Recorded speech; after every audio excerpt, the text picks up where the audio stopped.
Good day mga master, welcome back sa ating channel AGM Master TV.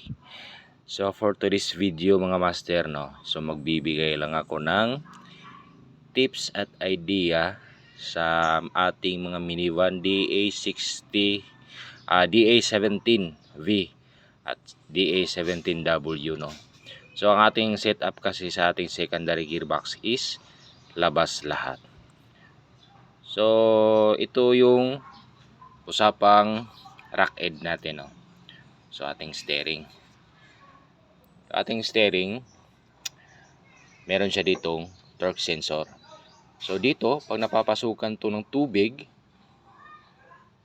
at may tendency, may ipon sa loob, magkakalawang,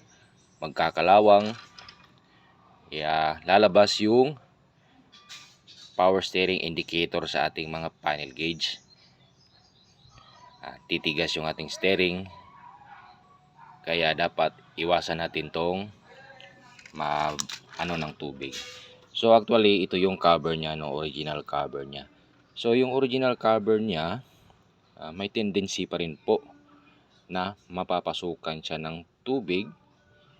Siyempre pag nagwashing tayo, so merong tatalsik dyan. So tatalsik dito na portion. Tapos paunti-unti maiipon yan kasi hindi makakalabas yung tubig dahil sa cover na to. So dito kasi yan Yan. Dito yan.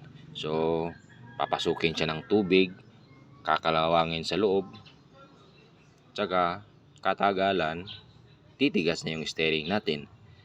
So para maiwasan yan, dahil nga sa labas lahat yung setup ng ating secondary gearbox, so lalagyan ko po siya ng ganto na rubber. So ang rubber po na ito is galing po ito sa ating secondary gearbox, So ito, ilalagay lang po natin siya dito. Yan. So ganun lang po kadali bago tayo mag-setting ng secondary gearbox. So yan lang po ilalagay natin. So sa mga converter dyan at builder, so kung sa tingin nyo is okay yung gantong idea, lalo na pag sa labas lahat ng iyong setting ng secondary gearbox. So depende na po yan kung ano yung gusto nyo, sa loob ba at saka sa labas. Kaya nga pag ganito may cover, so wag po tayong maging kampante na hindi talaga yan malalagyan ng tubig dyan. Kasi pag nagwashing tayo, kunting talsik lang, katagalan maiipon yan dyan kasi wala yang lalabasan. Yan, papasok yan dyan sa loob ng inyong steering kasi gagalaw to, naikot to So ito para ma-prevent natin kung sakaling sa labas talaga yung setup ng inyong mga secondary gearbox. So yun lang mga master, kung nakatulong, pwede naman pong gayahin. Okay, sana po nakatulong. Pinakita nating tips, So ito sasabayan sa ikot nito. So hindi talaga direct tatama yung tubig dyan. Pwera na lang po kung lumusong kayo sa baha.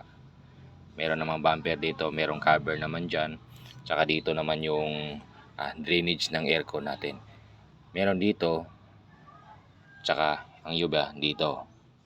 So yun lang mga master, sana nakatulong. Maraming salamat.